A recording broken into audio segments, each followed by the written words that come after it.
Lord Aldric Vane arrived on a Thursday in a carriage with iron-rimmed wheels and a driver who looked like he'd rather be anywhere else. William was 5. He didn't know the word aristocrat yet, not in the common tongue anyway. But he knew expensive when he saw it. The carriage alone cost more than the Church of Gulmaris's annual operating budget. The horses were groomed to a shine. The paint was deep blue with gold trim, and the Vane family crest, a hawk clutching a sword, was rendered in actual gold leaf on the door. "Lord Vane," Father Brennus said, standing at the church entrance with a formality William had never seen from him. "Welcome. We're honored by your visit." "Spare me the ceremony, Brennus. I'm here about the northern land dispute. Your church sits on the border of 2 baronies, mine and Baron Cast's. I want to discuss the boundary markers." "Of course. Please, come in. We'll speak in my study." "Who's that?" asked Pym, a round-faced boy of 6. "A lord," said Sella, the 9-year-old who considered herself the authority on all matters worldly. "They come sometimes, for money things." "Why's his carriage so shiny?" William didn't join the discussion. He was watching the carriage, running calculations. Lord Vane, northern land dispute, boundary markers.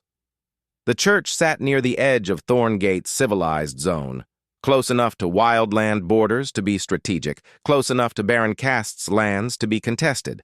A lord visiting personally meant the dispute was either urgent or political. Possibly both. Divine Sage. Lord Aldric Vane. What can you tell me? Lord Aldric Vane is a minor noble holding lands northeast of Thorngate. His barony is small but strategically positioned near the Ironspine foothills. He is married to Lady Margaine Vane and has 2 sons. His primary income comes from timber rights and a tenant farming system. He has no... Lord Vane has been cited twice in the Thorngate magistrate's records for disputes involving slave treatment. Both cases were dismissed. Slaves have no legal standing to bring complaints, no criminal record, no pending investigations. William filed the slave treatment note under relevant and moved on. The first day was business. Brennus and the Lord spent hours in the study, emerging only for meals. William caught fragments, boundary stones, tithe agreements, grazing rights, the boring machinery of feudal administration. He absorbed what he could and moved on. The second day was different. Lord Vane attended morning services, standing at the front of the hall like he owned the space. He watched the sword training in the yard with the polite interest of a man who'd done this years ago and found it quaint. He ate lunch with the priests and complimented the food. William saw it happen. The Lord was leaving the dining hall when Elara entered with a tray of clean dishes. She stepped aside, head down, the automatic deference of a slave in a noble's presence. Lord Vane stopped, looked at her, not the casual glance of a man noting an obstacle in his path, a slower look, an assessment. "Demi-human," Vane said, not to Elara, to the room, to Brennus, who was walking beside him. "A fox type, yes," Brennus said. "Church property. She handles the orphanage duties." 7 years. Reliable worker. Vane's eyes tracked Elara as she moved to the kitchen, her white tail disappearing through the doorway. Something shifted in his expression. Not malice, exactly. Something more casual than that. The look of a man who's seen something appealing and is calculating whether it's available. "Have her bring wine to my room tonight," Vane said. "The service here is adequate, but I'd prefer not to drink alone." "Of course, my lord." William stood in the hallway, small and still and invisible, and watched a decision get made in real time. Brennus had hesitated because he knew what the request meant. Not wine service, her. And he'd agreed because Lord Vane was a noble, and the church existed on noble goodwill, and Elara was church property, and property did what it was told. William was 5. His body was 5. His understanding of what was about to happen was intellectual not instinctive. He knew the mechanics through divine sage. He knew the virus transmission vector. He understood the epidemiology. But the feeling of it, the cold recognition that someone he cared about was about to... Not yet, he thought, and the thought tasted like ash. Not yet. That night, Elara brought wine to Lord Vane's guest room. He didn't sleep. He lay in the verdant root breathing pattern, cycling mana through channels that were still too narrow, a body that was still too small, and he thought. He thought about systems, about load-bearing walls, about the structural framework that made this moment inevitable, the slave crest, the property laws, the noble privilege, the church's dependence on aristocratic patronage. Every piece of it was designed to produce exactly this outcome. A woman's body treated as a resource to be allocated by the powerful. He was an engineer. He didn't rail against the unfairness. He cataloged it. Every detail, every name, every mechanism, Lord Vane, the slave crest, the church's compliance, the system that made it legal. Not yet. Elara came back to the orphanage around midnight. He heard her breathing, uneven. The door opened. She walked to her cot, a thin mattress in the corner, separated from the children's beds by a hanging curtain. She pulled the curtain closed. Through the fabric, he saw her silhouette sit on the bed, shoulders hunched, very still. She didn't cry. He would have heard that. She just sat there, breathing in that uneven way, for what felt like an hour but was probably 10 minutes. The next morning, Elara was up before dawn as usual. Water heated, beds changed, infants fed. She moved with the same efficiency she always had, same pace, same routine. If anything was different, it was in details so small that only someone watching for them would notice. She washed her hands 3 times instead of once at breakfast. Her ears tilted slightly backward when Lord Vane's name was mentioned in passing. Her tail hung lower than usual, not curled but straight, the way an animal's tail goes when it's trying not to attract attention. Lord Vane left at midday, carriage rolling through the church gates without a backward glance. Brennus saw him off with the same formal courtesy he'd... Because nothing had happened, by the world's reckoning. A lord had visited. A slave had served him. The slave had done what slaves do. No crime, no incident, no story. William watched Elara across the dining hall at dinner that night. She was serving porridge to the younger children, scooping it into bowls with practiced motions, murmuring encouragement to the picky eaters. Her face was calm. Her hands were steady. Her hands were shaking. He was 5. He didn't fully understand what had happened, not emotionally, not the way he would later. But he understood the shape of it. A man with power had taken something from a woman without power, and the system had not just allowed it, but facilitated it. The church, the slave crest, the law, the custom. All of it was infrastructure, and Lord Vane had driven through it like a carriage on a paved road. That night, when Elara came to check on him before bed, she smoothed his blanket and brushed the hair from his forehead the way she always did. "Sleep well, little one," she said. She was smiling. He reached up, a 5-year-old's arm, small and weak and useless, and touched her hand. Just placed his fingers on hers, held them there. Her smile flickered, just for a moment. Then it steadied, and she curled her fingers around his and squeezed gently. "Good boy," she whispered. He lay in the dark, feeling the warmth of her hand fading from his fingers, and he began to understand something that engineering hadn't prepared him for. Some problems weren't structural, some problems were personal, and some solutions required more than blueprints and calculations. He didn't know it yet, but this was the night that gave his second life its direction. Not Aseloth's words, not divine sage's knowledge, not the verdant root, or the million cultivation systems, or the level system. A woman's shaking hands in the dark. End of chapter 6. Age 6. The courtyard became his workshop. Every morning, while the other children ate breakfast, William sat in the corner of the packed earth courtyard with his shoes off, back against the stone wall, eyes half closed. To anyone watching, he was a dreamy kid staring at nothing. In reality, he was cycling mana through the verdant root with growing efficiency. The stone floor had taught him something valuable: adaptation. The textbook technique required barefoot contact with living soil. He didn't have living soil. He had a dusty church courtyard and 3 hours a night of faint seepage through a stone foundation. So he improvised, modified, engineered around the constraint. By age 6, he could feel the courtyard's mana without touching it. The connection was thin, a thread, not a rope, but consistent. He cycled it through his channels for an hour every morning and 3 hours every night, and the channels were responding, widening, strengthening.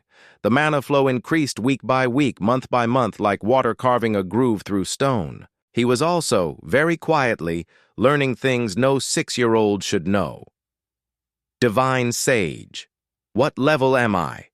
How am I gaining levels without killing anything? Cultivation generates experience mana. The verdant root draws ambient mana from the earth, a portion of which is absorbed by your channels as experience. The rate is slow compared to combat experience, but cumulative. At your current rate of cultivation, you will reach level 5 within 4 months, and level 6 within approximately 1 year. 4 months to level 5, a year to level 6. Slow by adventurer standards, a dungeon diver could gain 5 levels in a single successful raid. But they had risks, costs, visibility. He had time, patience, and the one thing no adventurer had: perfect information. Age 7, he learned to read, not from the priests. They taught the orphan children in group lessons, slow and tedious, designed for normal brains. William sat through the lessons and performed at the middle of the class. Not last, that would invite remedial attention. Not first, that would invite questions. Solidly, unremarkably average. Elara taught him at night. She didn't know she was teaching him. She thought she was telling stories. Every evening after the children were in bed, she'd sit beside him and read from a worn, cloth-bound book of folk tales. Heroes and monsters, gods and mortals. The stories every child in Dural grew up hearing, passed down through generations, most of them wrong. He loved it. Not for the stories. Divine Sage had already given him the accurate versions. He loved it because Elara's voice changed when she read. The tired flatness of her daily routine softened. Her amber eyes warmed. Her tail, usually still, usually controlled, would sway gently when she reached a part she liked. He cross-referenced everything against Divine Sage. Most of what she told him was partially correct. Some of it was completely wrong. All of it was useful because it told him what normal people believed. And that was just as important as the truth. He also learned to read her silences, the questions she didn't answer, the stories she skipped. She avoided any tale involving slave markets, orc raids, or demi-human captivity. The way her tail went rigid when Brother Gethin walked past during story time. The way her ears flattened when strangers visited the church. She was a map of trauma, and he was learning to read her like a surveyor reads terrain. Not to exploit, to understand. Age 8. He picked up a sword. The Church of Gulmaris trained all its orphans in basic swordsmanship. It was part of the faith. Gulmaris believed every person should know how to defend themselves, and the church's orphans would age out into a world where that skill might save their lives.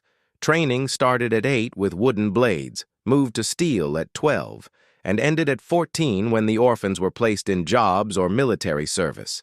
He stood in line with the other 8-year-olds, 4 boys, 2 girls, all orphans, all scrawny, all holding wooden practice swords that felt too heavy in their small hands. Father Brennus stood at the front of the training yard, arms crossed, watching with the critical eye of a man who'd trained 1,000 children and seen 900 of them fail to become anything worth remembering. "Stance 1, Brennus called. Feet shoulder width, sword at center. Show me." The children shuffled into position. William had watched this drill for 3 years. He knew Stance 1, had memorized every detail of Gulmaris's sword style through Divine Sage, cross-referenced with Brennus's live instruction, analyzed for biomechanical efficiency. He knew exactly where. Not perfect. Slightly imperfect. Good enough to pass, not good enough to stand out. Brennus walked the line, adjusting children's stances with rough, efficient hands. He reached William, looked down, and made a sound. Not approval, just acknowledgement. Moved on without correcting him. William exhaled. The mask held. Except his body was 8 years old and level 7. His mana channels were wider than any non-cultivator his age. His reaction speed, muscle density, and stamina were all quietly enhanced by the mana flowing through his system. He was stronger than he looked, faster than he should be, and capable of things he was carefully not showing. It was exhausting, not the training, the pretending. Every session was a performance, pulling strikes that would have landed, slowing his footwork to match the others, letting himself get hit when he could have dodged. He was sparring twice, once against his opponent, once against his own instincts. So he throttled back, hid the edge, let them think he was just a kid with decent coordination. It worked for a while. Darius was 12, broad for his age, with a square jaw and a mean streak he wore like a badge. He'd been at the church since he was 6. Parents killed in a goblin raid, the standard tragic backstory, and he'd responded to tragedy by deciding the world was a ladder and everyone else was a rung. He wasn't stupid. He wasn't even particularly cruel, by the standards of orphanages everywhere. He was just a kid who'd learned early that the strong take from the weak, and he intended to be strong. The church's sword training reinforced that worldview. Darius was the best fighter in his age group, and he made sure everyone knew it. William had... It started with the small things. A shove in the dining hall, a kick under the table during lessons, name-calling that was just creative enough to avoid priest intervention. Darius had identified William as a target, the weird kid who didn't fight back, didn't react, didn't seem to feel anything. William handled it the way he handled everything, analytically. Darius wanted reaction, any reaction, anger, fear, tears. Giving him what he wanted would escalate. Ignoring him would eventually escalate too, because a bully who can't get a response will raise the stakes. The optimal strategy was a single, proportionate demonstration, enough to establish that escalation had costs, not enough to draw adult attention or reveal his true capabilities. It came on a Tuesday, sparring day. Brennus had paired them, deliberately, William suspected, because Brennus had noticed the friction and wanted to let them work it out the Gulmaris way. Wooden swords. Circle up. The other children formed a ring around them, sensing blood. Darius grinned. "Try not to cry, ghost boy." Darius attacked first. A wide overhead strike.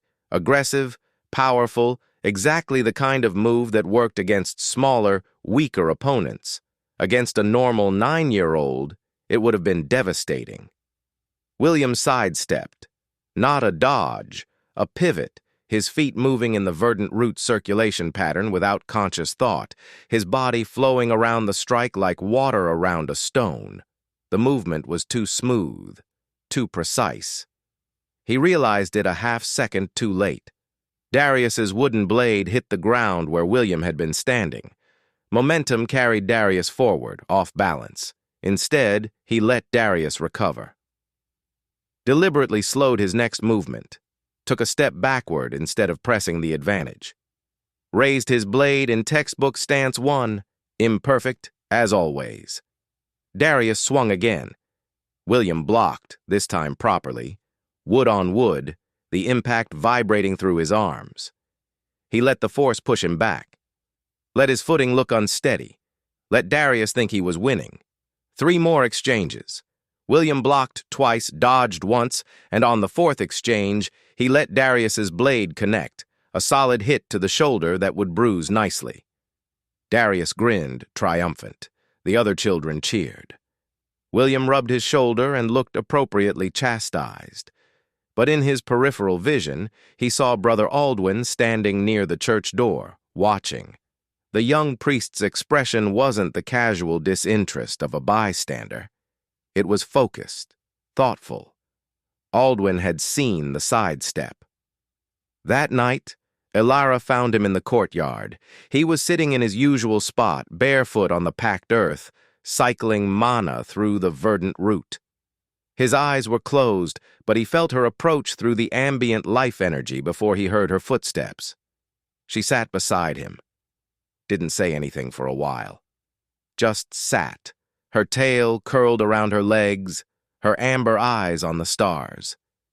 Training. It happens. He's been bothering you for months. I know.